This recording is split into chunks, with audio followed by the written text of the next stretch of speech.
નમસ્કાર વિદ્યાર્થી મિત્રો, હું નિર્મલ આયડા વર્લ્ડ ઇન બોક્સની યુટ્યુબ ચેનલમાં આપ સર્વે વિદ્યાર્થી મિત્રોનું હાર્દિક સ્વાગત કરું છું. મિત્રો, આપણી સિરીઝ શરૂ છે કમ્પ્યુટર આના અંતર્ગત, અને કમ્પ્યુટર સિરીઝ અંતર્ગત બહુ સરસ મજાના ઇમ્પોર્ટન્ટ ચેપ્ટર છે, બધા જ આપણે ચર્ચા કરીશું. ગયા સેશનની અંદર એવું જ એક ચેપ્ટર આપણે જોયું જેને આપણે નામ આપતા હતા ઇન્ટરનેટ. બરાબર, જેટલા લોકો ગયા સેશનમાં હાજર હતા એમને આ બાબતની ખબર છે, આ બાબતનો આઈડિયા છે કે ભાઈ ઇન્ટરનેટ જે છે એ ઇન્ટરનેટનું પોતાનું પૂરું નામ કંઈક અલગ થાય છે. જેમ કે ઇન્ટરનેટને આપણે આવું નામ આપીએ છીએ,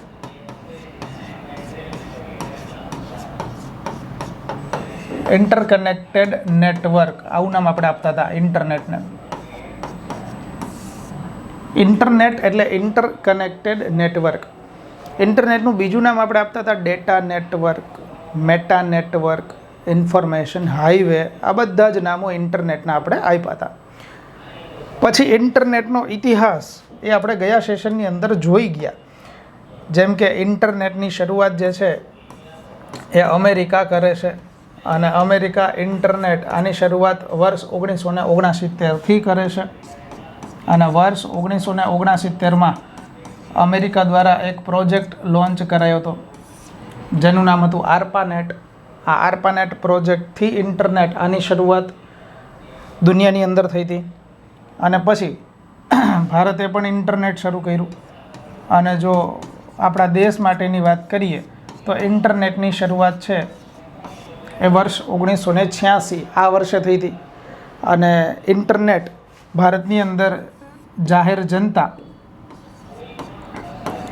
જનતાને જે આપી, તો એ જાહેર જનતાને આપણે ભારતની અંદર ઇન્ટરનેટ 15મી ઓગસ્ટ 1995 આ વર્ષથી આપ્યું છે. તો આવો ડેટા કંઈક આપણે ગયા સેશનની અંદર જોયો હતો. લાસ્ટ સેશનની અંદર આપણે એ વસ્તુ જોઈ હતી કે ભાઈ ભારતમાં જે ઇન્ટરનેટ શરૂ થયું ને, એ ઇન્ટરનેટ શરૂ કરવા પાછળ સૌથી વધારે ઇમ્પોર્ટન્ટ કોઈ વ્યક્તિ હોય તો એ બ્રિજેન્દ્ર કે સિંઘલ આ વ્યક્તિ હતા. અને બ્રિજેન્દ્ર કે સિંઘલના કારણે ભારતમાં ઇન્ટરનેટ આવેલું હતું. એટલા માટે બ્રિજેન્દ્ર કે સિંઘલને આપણે ભારતીય ઇન્ટરનેટના પિતા આવું નામ આપતા હતા. ક્લિયર? પછી ઇન્ટરનેટની સાથે જોડાયેલા થોડા ઘણા પ્રોટોકોલ એટલે કે નીતિ નિયમ, એના ફૂલ ફોર્મ આપણે જોયા. TCP/IP જોયું, ત્યારથી આગળ FTP જોયું, HTTP જોયું, SSL જોયું, UDP જોયું. આ બધા જ પ્રોટોકોલ લાસ્ટ લેક્ચરની અંદર જોઈ ગયા છે. પછી ઇન્ટરનેટનો એક સૌથી મોટો પોર્શન આપણે શરૂ કર્યો હતો, જે આપણે એક URL આના અંતર્ગત કર્યો હતો. URL એટલે હતું યુનિફોર્મ રિસોર્સ લોકેટર. અને URLમાં wwwની વાતો આવે, કોઈ સર્વિસ પ્રોવાઈડર હોસ્ટ નેમ આની વાતો આવે, ડોમેઇન નેમ આની પણ ચર્ચા URL આની અંદર જ થાય. ત્યારથી આગળ વેબ બ્રાઉઝર હોય, સર્ચ એન્જિન હોય, આ બધી જ ચર્ચાઓ લાસ્ટ સેશનની અંદર થઈ ગઈ છે. આ જ ટોપિકને ઇન્ટરનેટ, આ ટોપિકને આજે આગળ વધારવું છે.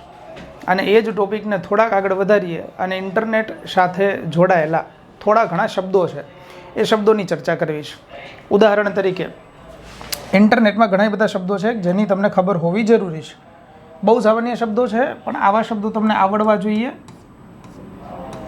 જેમ કે એક શબ્દ આ છે વેબસાઇટ. તો એ જોવું છે કે વેબસાઇટ એટલે શું થાય, એની વ્યાખ્યા શું થાય. વેબસાઇટની અંદર બીજા બે શબ્દો આવે છે.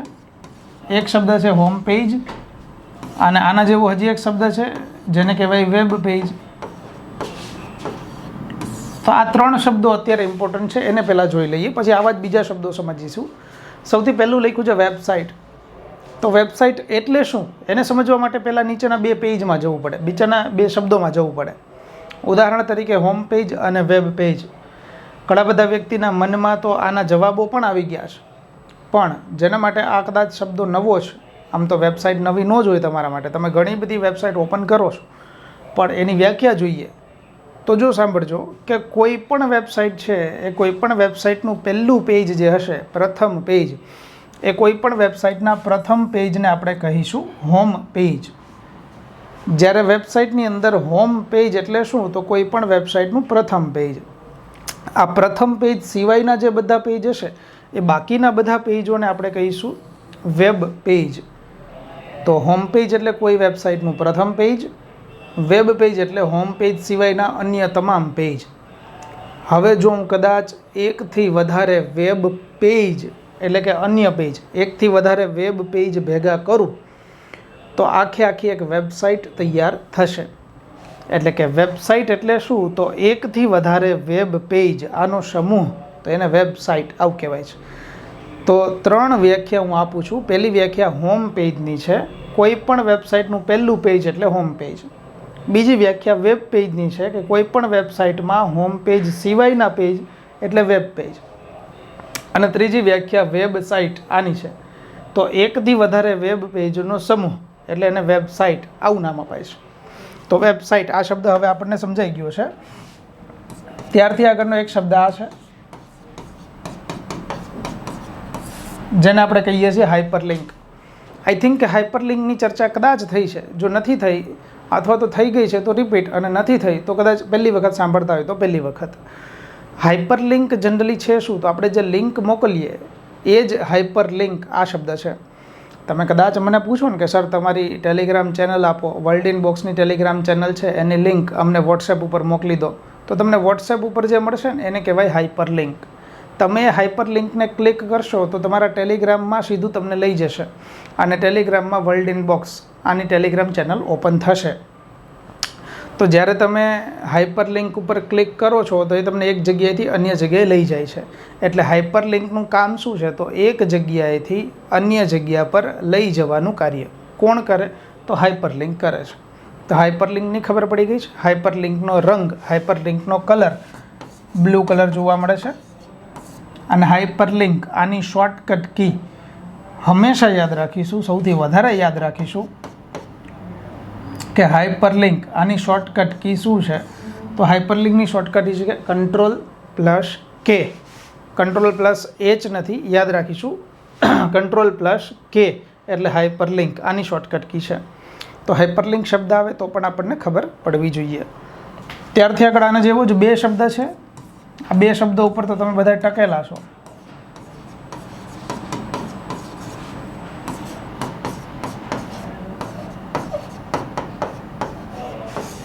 ડાઉનલોડિંગ અને અપલોડિંગ.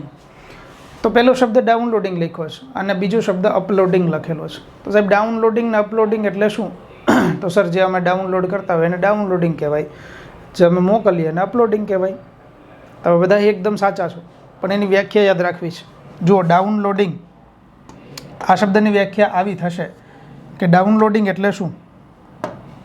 તો ડાઉનલોડિંગમાં 2 શબ્દ યાદ રાખવા છે કે જ્યારે સર્વર કમ્પ્યુટર પરથી ક્લાયન્ટ કમ્પ્યુટર ઉપર કોઈ માહિતી મેળવવામાં આવશે, સર્વર ઉપરથી ક્લાયન્ટ કમ્પ્યુટરમાં કોઈ માહિતી મેળવવામાં આવે તો એને ડાઉનલોડિંગ કહી શકાય.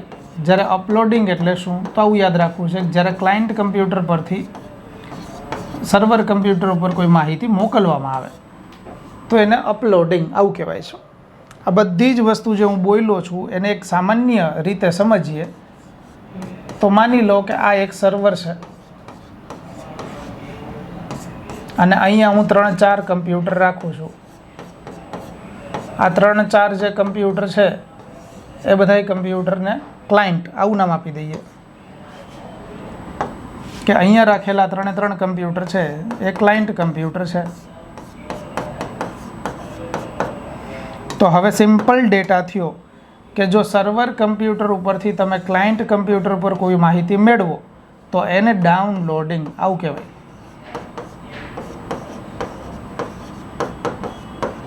તો ડાઉનલોડિંગ એટલે શું? તો સર્વર પરથી ક્લાયન્ટ કમ્પ્યુટરમાં માહિતી મેળવવી. જ્યારે ક્લાયન્ટ કમ્પ્યુટર ઉપરથી તમે સર્વર કમ્પ્યુટરમાં કોઈ માહિતી મોકલો છો તો એને અપલોડિંગ આ શબ્દ કહેવાય છે. તો હવે ડાઉનલોડિંગ ને અપલોડિંગ સર્વરમાંથી ક્લાયન્ટમાં, ડાઉનલોડિંગ ક્લાયન્ટમાંથી સર્વરમાં, અપલોડિંગ. તો આવા શબ્દો આપણને હવે પરીક્ષાલક્ષી યાદ રહેશે. આના જેવો એક શબ્દ છે જેને આપણે વ્યાખ્યા સહિત યાદ રાખીશું.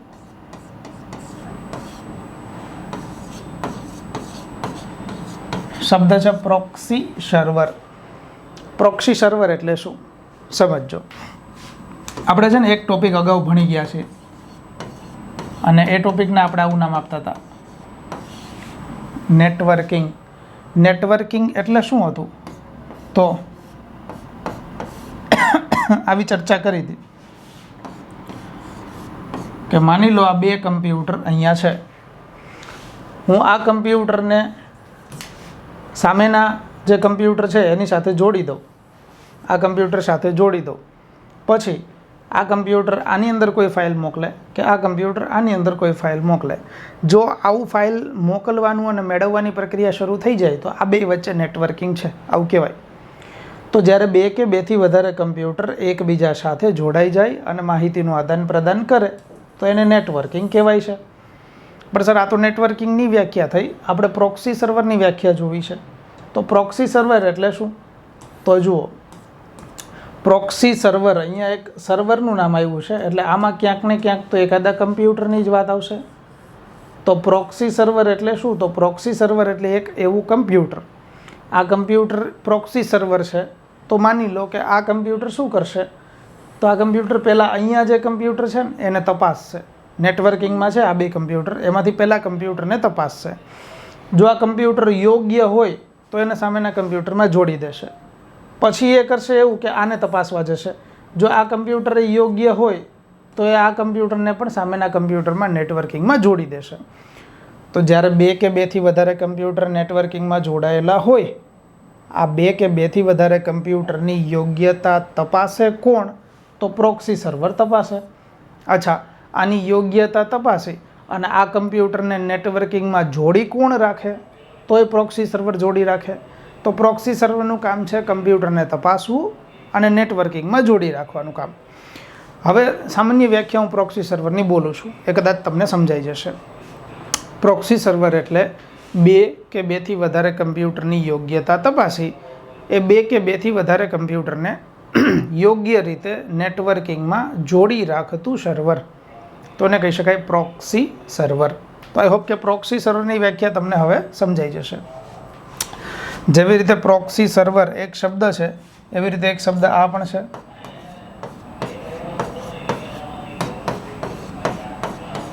આ શબ્દને આપણે કહીએ છીએ એન્કર ટેક્સ્ટ. એન્કર ટેક્સ્ટ જે છે ને એ શબ્દ ઇન્ટરેસ્ટિંગ છે.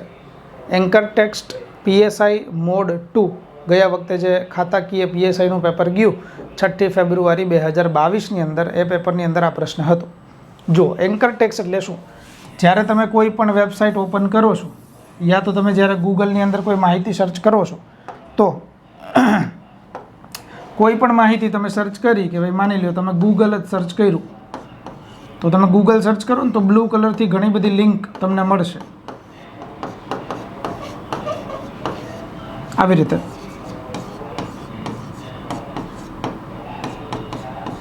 ઉદાહરણ તરીકે માની લો કે તમે કોઈ એક વેબ બ્રાઉઝરની અંદર જઈ અને ગૂગલ આટલું સર્ચ કરો છો, તો ગૂગલ સર્ચ કરતાની સાથે તમને નીચે ઘણી બધી લિંક દેખાશે. આ લિંક જે દેખાય એ લિંકની નીચે બધી જ લિંકમાં તમને નીચે બ્લેક અક્ષરથી, કાળા અક્ષરથી તમને લખાણ જોવા મળશે. આ બ્લુ કલર જે મળે એ લિંક હોય, એ લિંક માટેની માહિતી નીચે કાળા અક્ષરથી લખેલી હોય. બધી જ લિંકમાં નીચે કાળા અક્ષરથી કંઈક પેરેગ્રાફ લખેલો જોવા મળશે. આ પેરેગ્રાફમાં લખ્યું શું હોય? તો ઉપરની જે લિંક છે ને એ લિંકની શોર્ટમાં માહિતી નીચે લખેલી હોય. તો આ લિંક જે છે બ્લુ કલરની એની નીચે એની માહિતી અહીંયા, આ લિંક છે એની માહિતી અહીંયા. તો જ્યારે કોઈ પણ હાઇપર લિંકની સાથે કોઈ લખાણ તમને જોવા મળે છે કે જે લખાણ જોડાયેલું લખાણ છે, આ હાઇપર લિંકનું જોડાયેલું લખાણ હોય, એ જોડાયેલા લખાણને આપણે નામ આપીએ છીએ એન્કર ટેક્સ્ટ. તો એન્કર ટેક્સ્ટ એટલે શું? તો કોઈ પણ હાઇપર લિંકની સાથે જોડાઈને આવતું લખાણ, એને કહી શકાય એન્કર ટેક્સ્ટ. તો ઘણી બધી વખત પરીક્ષાની અંદર આવા અઘરા શબ્દો એ લોકો પૂછશે કે એન્કર ટેક્સ્ટ એટલે શું, તો ત્યારે તમને એટલીસ્ટ એન્કર ટેક્સ્ટ આના વિશે ખબર હોવી જરૂરી છે. ત્યારથી આગળ ઇન્ટરનેટનો જ ઉપયોગ થાય સર, તો ઇન્ટરનેટના ઉપયોગમાં ઘણા બધા સર પ્રોબ્લેમ છે. જેમ કે ઇન્ટરનેટનો ઉપયોગ કરવામાં ઘણો બધો ભય છે. ભય કેવો? તો સર ઇન્ટરનેટનો ઉપયોગ કરીએ ને તો ઘણી વખત એવું બને કે ડેટા ચોરી થાય, કોઈ સાયબર એટેક થાય, કમ્પ્યુટરને નુકસાન પહોંચે, ઘણીવાર વાયરસ આવી જાય, ઘણીવાર કોઈ આપણી માહિતી ચોરી લે, આવી બધી જ માહિતી, આવો બધો ભય છે કમ્પ્યુટરમાં રહે. તો ઇન્ટરનેટ ઉપયોગ કરતાં ઘણા બધા ભય છે અને એવા ભય અંતર્ગત ઘણા બધા કમ્પ્યુટરમાં હુમલા થશે અને આવા હુમલા ઘણા બધા પ્રકારના હશે. તો હવે ઇન્ટરનેટ દ્વારા અમુક જે હુમલાઓ થાય છે એની ચર્ચાઓ કરવી છે. ઉદાહરણ તરીકે ઘણી બધી વખત આવા પ્રશ્નો પૂછાશે. પહેલો જ શબ્દ આપણે ચર્ચા કરવો છે, એને આપણે નામ આપીએ છીએ આવું. શબ્દ અહીંયા લખ્યો છે સ્નિફિંગ. સ્નિફિંગ શું છે? તો એક પ્રકારનો એટેક છે, યાદ રાખીશું.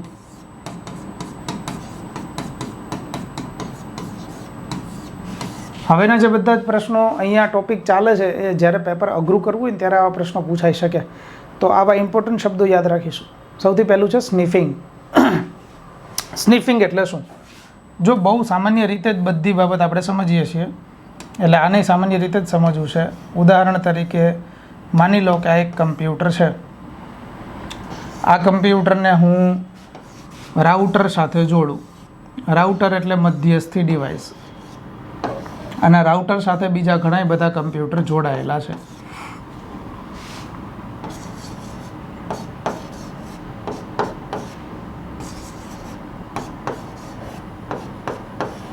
માની લ્યો કે આ 4 કમ્પ્યુટર રાઉટર સાથે જોડાયેલા છે. અહીંયા વચ્ચે છે રાઉટર છે જેમાંથી તમને વાઈફાઈ આની સુવિધા મળતી હોય. તો હવે પ્રશ્ન એ છે કે જ્યારે માની લો કે આ એક કમ્પ્યુટર છે એ સામેના કમ્પ્યુટરમાં કોઈ માહિતી મોકલે, તો એ માહિતી જ્યારે સેન્ડ કરશે તો એ માહિતી સેન્ડ આવી રીતે જ થશે. કેબલથી જશે રાઉટરમાં, રાઉટરમાંથી સેન્ડ થશે સામેના કમ્પ્યુટરમાં. તો માની લો કે એક કમ્પ્યુટરથી બીજા કમ્પ્યુટરમાં કોઈ ફાઇલ મોકલવીશ અને એ ફાઇલ મોકલવા માટે વચ્ચે કંઈ મધ્યસ્થી ડિવાઇસ આવે છે, તો આ માહિતી છે મધ્યસ્થી ડિવાઇસની અંદર થઈને જશે. અને આપણા કેસની અંદર 4 કમ્પ્યુટર રાઉટરથી જોડાયેલા છે. તો આ 4 કમ્પ્યુટરમાં કોઈ પણ માહિતીનું આદાન પ્રદાન થશે તો એ રાઉટરથી થશે. તો સાંભળજો, જ્યારે એક કમ્પ્યુટરથી અન્ય કમ્પ્યુટરમાં રાઉટર દ્વારા કોઈ ફાઇલ મોકલવામાં આવે યા તો મધ્યસ્થી ડિવાઇસ વડે કોઈ ફાઇલ મોકલવામાં આવે અને એ ફાઇલને જો કોઈ વ્યક્તિ રાઉટરમાંથી જ ચોરી લે, અધવચ્ચેથી જ ચોરી લે કે ભાઈ આ ફાઇલ છે અહીંયાથી આમ જાય છે, અહીંયા પહોંચે, જે કમ્પ્યુટરમાં પહોંચે એ પહેલાં જ અધવચ્ચેથી જ જો કોઈ આ ફાઇલને રાઉટરમાંથી ચોરી લે, તો આવી જે ચોરી કોઈ વ્યક્તિ અધવચ્ચેથી કરે તો એને કેવો એટેક કહેવાય? તો એને સ્નિફિંગ આ એટેક કહેવાશે. તો સ્નિફિંગનો એટેક એટલે શું?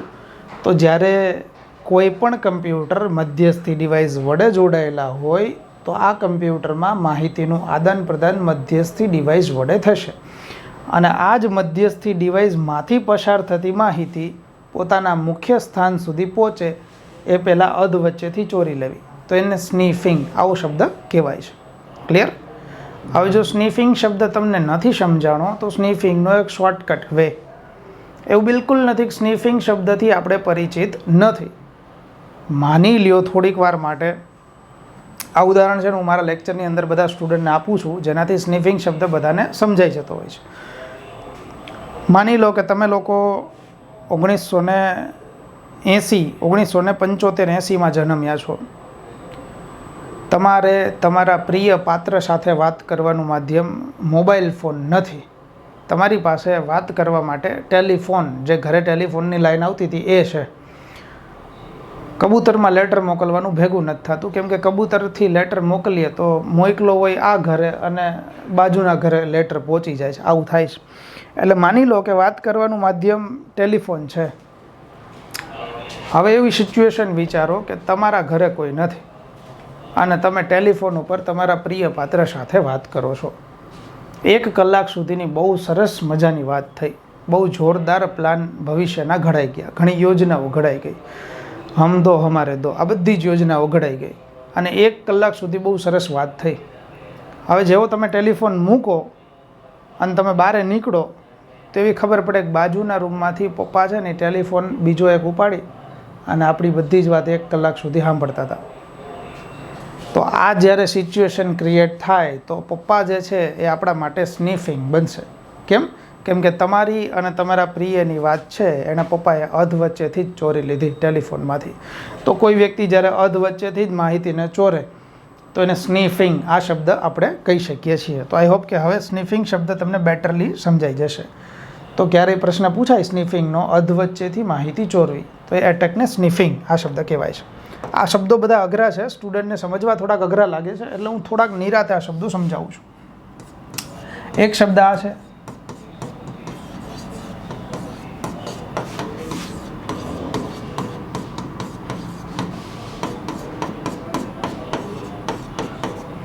શબ્દનું નામ છે ડેનિયલ ઓફ સર્વિસ એટેક. અચ્છા, ડેનિયલ ઓફ સર્વિસ એટેક એટલે શું? તો જુઓ, આ એટેક એવો છે, પહેલી વસ્તુ એક નામ લખ્યું છે એટેક એટલે ખબર પડે કે હુમલો હશે. બીજું, હું નામને જ કદાચ ભાંગું, આ નામને જ પકડી લઉં તો મને સમજાઈ જાય. જુઓ, પહેલી વસ્તુ એ ડેનિયલ શબ્દ લખ્યો છે. ડેનિયલ એટલે એપ્રોક્સિમેટલી એવું થાય, નજીક નજીક, કે કોઈ કાર્યની ના પાડવી. કોઈ જગ્યાએ તમે ના પાડો છો, એટલે એવા સંબંધોની ના નથી, પણ કોઈ વ્યક્તિને કામ કરવાની ના પાડો, કોઈના કામને અટકાવો, કોઈને ના પાડો છો, પ્રતિબંધ કરો છો, તો એને ડેનિયલ આ શબ્દ કહેવાય.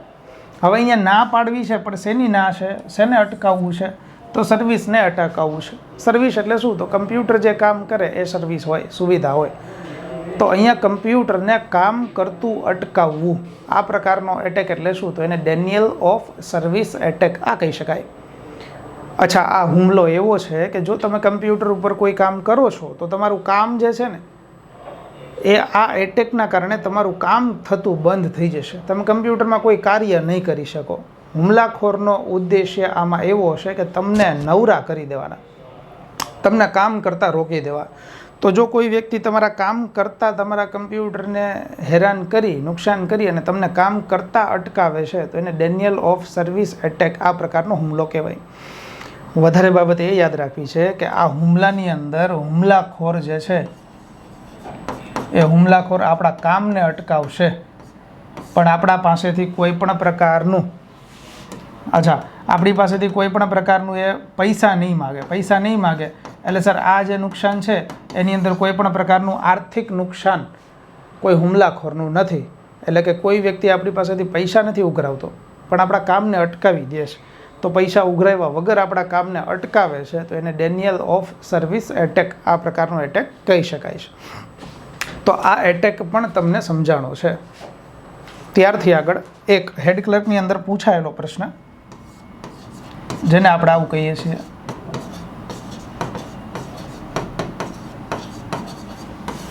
સાયબર વંડાલિઝમ.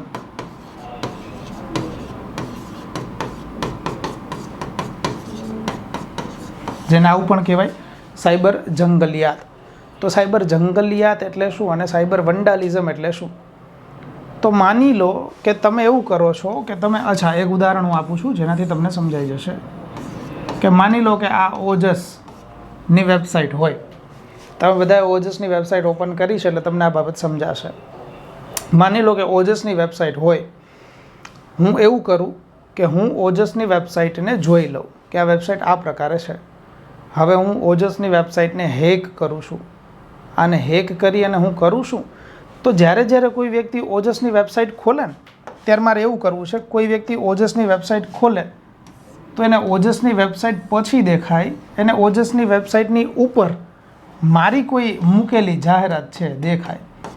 માની લો કે હું અહીંયા કોઈ જાહેરાત મૂકી દઉં કે વર્લ્ડ ઇન બોક્સ એકેડમી છે એ હવેથી ફ્રી ભણાવશે, તમારે બધાએ આવવાનું છે. આવી જાહેરાત માની લો, આવતા નહીં પણ આ તો માત છે કે માની લો આવી જાહેરાત મૂકી દઉં કે કોઈ વ્યક્તિ ઓજસ ખોલે તો ઓજસ એને પછી દેખાય, પહેલાં એને મારી જાહેરાત દેખાય.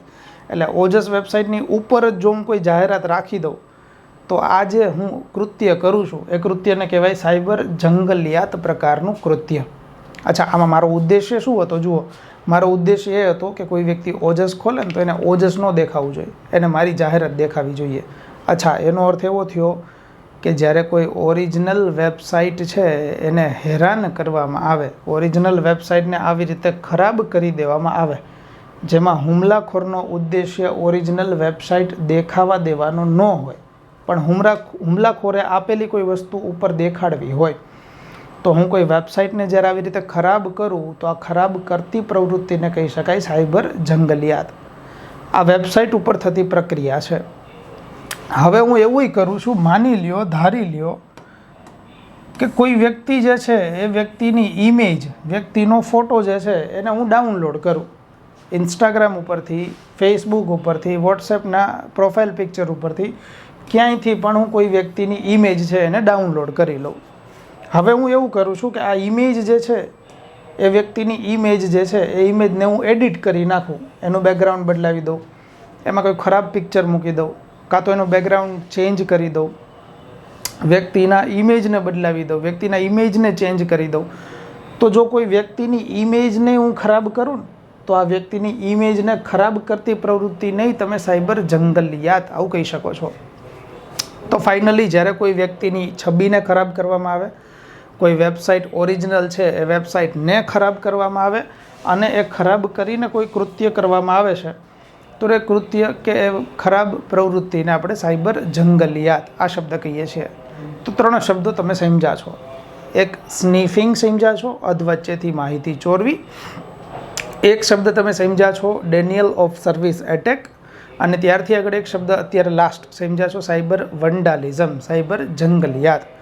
તો આવા હેવી શબ્દો ઘણીવાર પરીક્ષાની અંદર પૂછાશે. ક્લિયર? ત્યારથી આગળ એક નવું ચેપ્ટર શરૂ કરવું છે આપણે, નવો એક ટૉપિક શરૂ કરવો છે જે બહુ સામાન્ય ટૉપિક, નાનો એવો ટૉપિક છે. પરીક્ષાની અંદર ઘણી બધી વખત આ ટૉપિક છે એ કોન્સ્ટેબલ અને PSI આ પેપરની અંદર વધારે પૂછાતો રહેતો હોય છે. ઉદાહરણ તરીકે ટૉપિકનું નામ છે ઈમેલ. ઈમેલ આવતાની સાથે કદાચ તમને 2 બાબત બેઝિક છે એ આવડી જવી જોઈએ. જેમ કે ઈમેલ શબ્દ છે એ ઈમેલ, આનું પૂરું નામ શું થાય? તો ઈમેલને આપણે પૂરા નામ તરીકે આવું નામ આપીએ છીએ, ઇલેક્ટ્રોનિક મેલ. આ ઇલેક્ટ્રોનિક મેલ એટલે કે ઈમેલ એને ગુજરાતીમાં આપણે કહીએ છીએ વીજાણુ ટપાલ. જૂના જમાનામાં ટપાલ લખવામાં આવતી હતી, એ જ ટપાલ હવે કમ્પ્યુટર દ્વારા લખીને મોકલાય તો એને વીજાણુ ટપાલ, ઇલેક્ટ્રોનિક ટપાલ આવું નામ અપાય છે. તો ઈમેલ એટલે ઇલેક્ટ્રોનિક મેઇલ, વીજાણુ ટપાલ આવો સામાન્ય અર્થ કરી શકાય. ત્યારથી આગળ દુનિયાના પ્રથમ એવા વ્યક્તિ કે જેમણે ઈમેલ મોકલેલો હોય, એટલે કે ઈમેલનો કન્સેપ્ટ જે વ્યક્તિએ આપ્યો છે એ વ્યક્તિનું નામ આવું છે, રે ટોમિલ્સન. અમેરિકન વૈજ્ઞાનિક હતા. આ રે ટોમિલ્સન એવા વ્યક્તિ છે કે જેમણે દુનિયાની અંદર પ્રથમ વખત ઈમેલ આ મોકલેલો હોય. તો ઈમેલ મોકલનાર વ્યક્તિ તરીકે રે ટોમિલ્સન આને આપણે ઓળખીએ છીએ. અચ્છા, દુનિયામાં પહેલી વખત આ વ્યક્તિએ કન્સેપ્ટ આપ્યો છે ને ઈમેલનો, એટલે આ વ્યક્તિને આવું નામ આપીએ છીએ,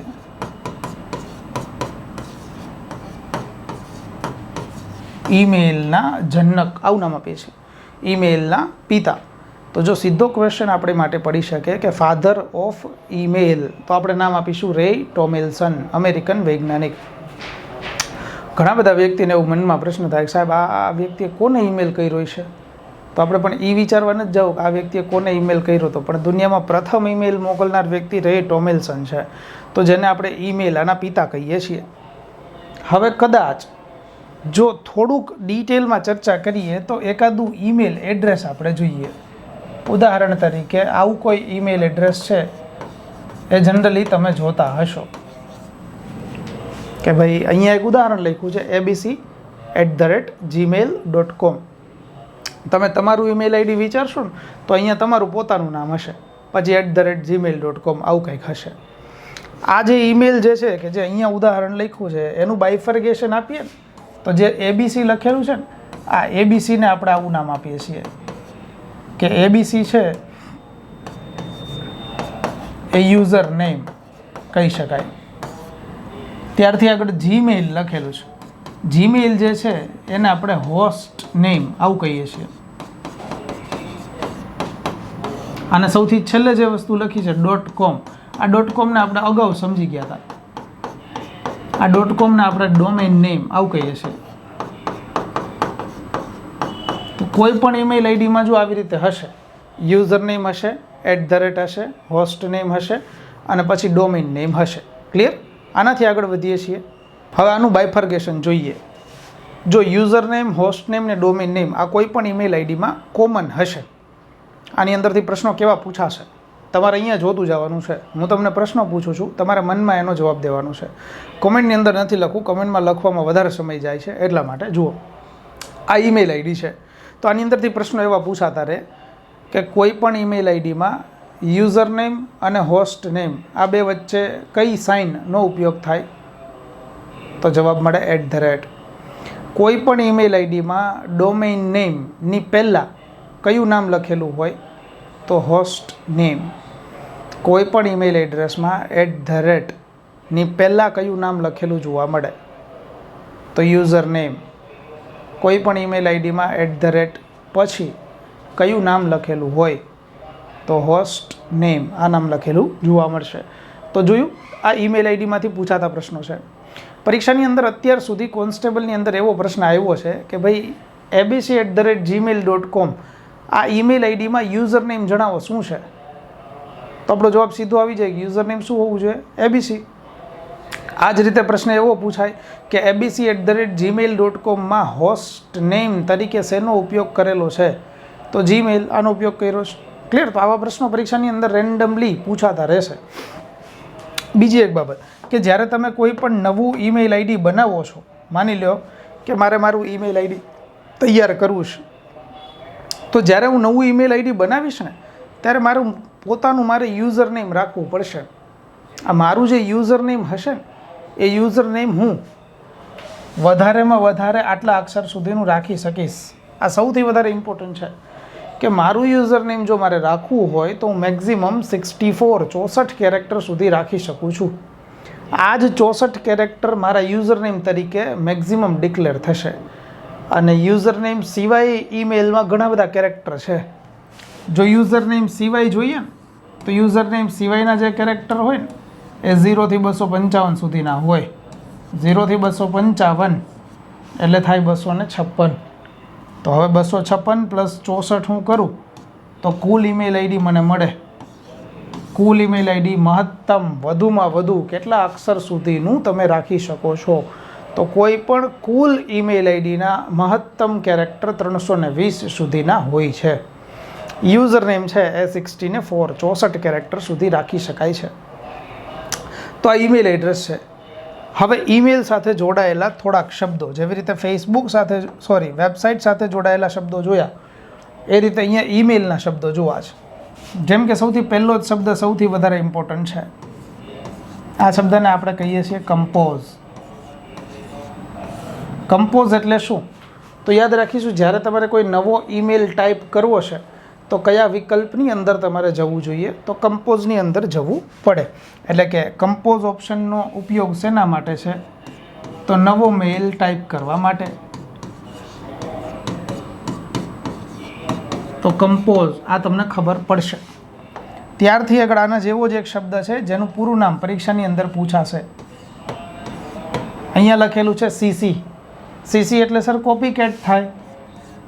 અહીંયા બિલકુલ કોપી કેટ નથી, પણ સીસી એટલે આને આપણે કાર્બન કોપી આવું કહીએ છીએ. યસ, હવે સીસી શબ્દ આવે તો તમને એના જેવો એક શબ્દ બીજો યાદ આવી જવો જોઈએ, બીસીસી. બીસીસી એટલે board of control cricket bureau, એવું નહીં થાય. આને કહેવાશે બ્લાઇન્ડ કાર્બન કોપી. તો જો બીસીસી આવે તો બ્લાઇન્ડ કાર્બન કોપી શબ્દ થશે.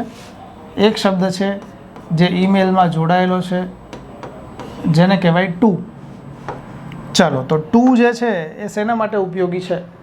તો જે વ્યક્તિને તમારે ઈમેલ મોકલવાનો છે એ વ્યક્તિનું ઈમેલ આઈડી તમારે હંમેશા ટુની અંદર લખવાનું હોય. તો જેને તમારે ઈમેલ મોકલવો છે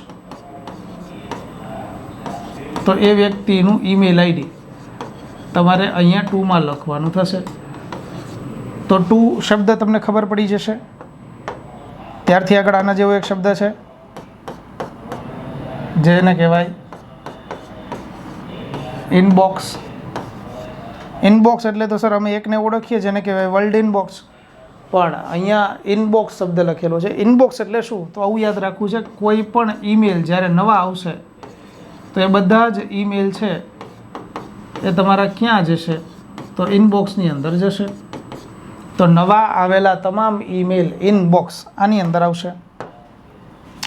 આના જેવો એક શબ્દ છે જેને કહેવાય જંક મેલ. હમણાં જ પટ્ટાવાળાની એક્ઝામમાં, હાઈકોર્ટ પટ્ટાવાળાની એક્ઝામની અંદર આ પ્રશ્ન પૂછાણો, જંક મેલ. તો જંક મેલ એટલે શું? તો વધારાના, નકામા, ખરાબ, બિનજરૂરી. અચ્છા, વધારાના, નકામા, બિનજરૂરી, ખરાબ આવા બધા ઈમેલ ક્યાં જશે? તો જંક બોક્સ આની અંદર જશે. તો આની અંદર એવું યાદ રાખવું છે કે સર વધારાના ઈમેલ હોય, ખરાબ ઈમેલ હોય, અચ્છા જાહેરાતવાળા ઈમેલ હોય, તો આવા બધા ઈમેલ છે જંક બોક્સની અંદર આવે. અને આ જંક બોક્સ જે છે એને તમે હજી એક નામ આપી શકો છો, જેને આપણે આવું નામ આપીએ છીએ સ્પામ બોક્સ, એટલે કે સ્પામ મેલ. તો હાઈકોર્ટના પટ્ટાવાળાની અંદર પેપરની અંદર પ્રશ્ન આ હતો કે જંક ઈમેલને અન્ય કયા ઈમેલ તરીકે ઓળખાય? તો સ્પામ મેલ તરીકે ઓળખાય.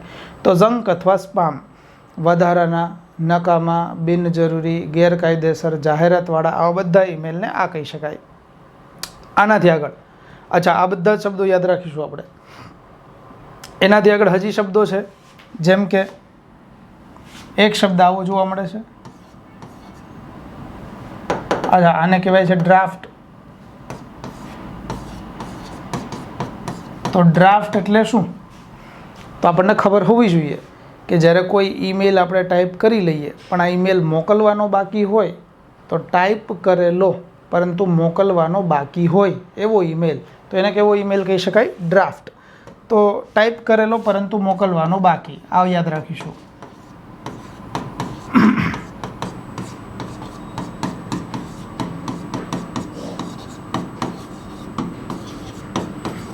તો ટાઈપ કરેલા મોકલવાના બાકી હોય એવા ઈમેલને ડ્રાફ્ટ આવું કહી શકાય.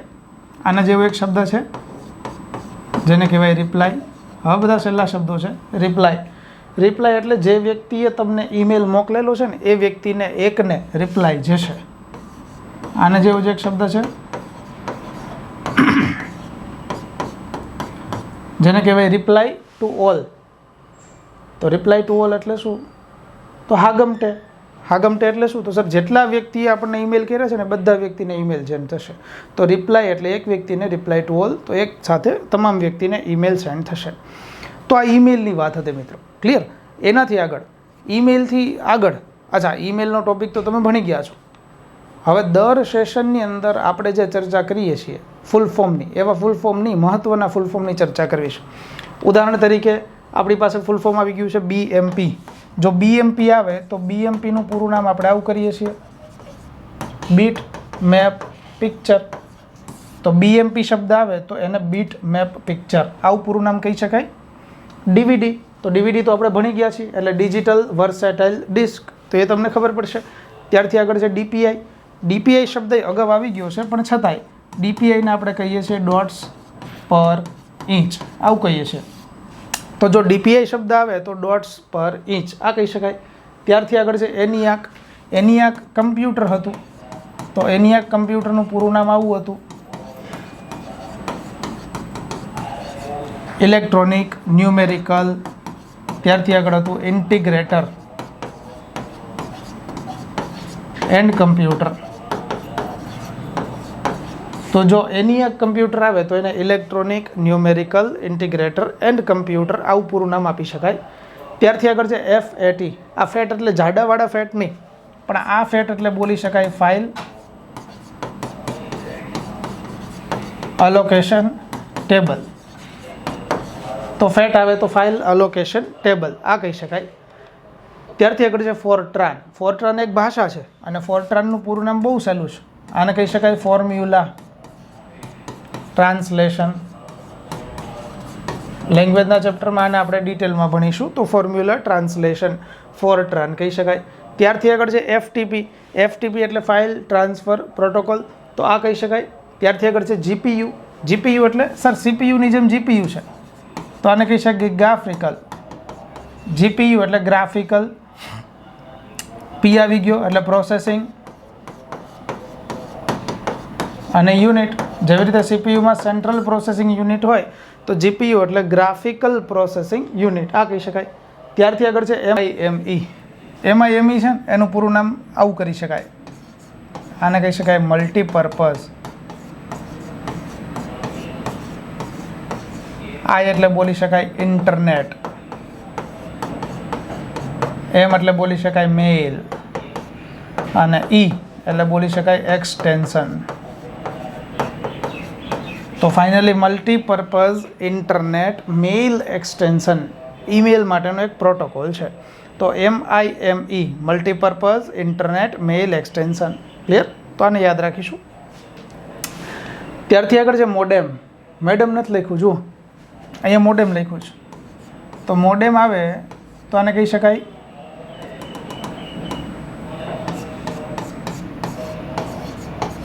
મોડ્યુલેટર, ડીમોડ્યુલેટર. તો મોડેમ શબ્દને કહી શકાય મોડ્યુલેટર, ડીમોડ્યુલેટર. જનરલી મોડેમનું કામ AC ટુ DC અને DC to AC signal convert કરવાનું કામ હોય છે. ક્લિયર? તો મોડેમ શબ્દથી આપણે યાદ રાખીશું. પરીક્ષાઓની અંદર ઘણી બધી વખત મોડેમ આ શબ્દ છે એનું પૂરું નામ પૂછાઈ ગયું છે. ક્લિયર? તો મોડેમ એટલે મોડ્યુલેટર, ડીમોડ્યુલેટર આ કહી શકાય. તો મિત્રો આ હતી આપણા કમ્પ્યુટર વિષયની વાત, જેના અંતર્ગત આજે આ સેશનની અંદર આપણે ઇન્ટરનેટના શબ્દો જોયા, ઇન્ટરનેટના ભય સ્થાનો જોયા, ઇન્ટરનેટ પછીનું ચેપ્ટર ઈમેલ આ જોયું છે, અને ઈમેલને સંપૂર્ણ ડિટેલમાં ચર્ચા કર્યા બાદ મહત્ત્વના ફૂલ ફોર્મની ચર્ચા કરીશ. મળીશું આવા જ નવા. અચ્છા, ઘણા બધા વિદ્યાર્થી મને એવું પૂછતા હતા કે સર VMC માટે શું કરવું?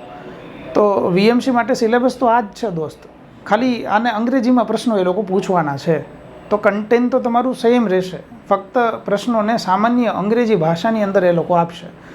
તો કન્ટેન્ટ આ જ વાંચવાનું છે, અંગ્રેજીની અંદર કન્વર્ટ કરીને પ્રશ્ન એ લોકો આપવાના છે. તો સામાન્ય અંગ્રેજીમાં પ્રશ્નો હશે. ક્લિયર?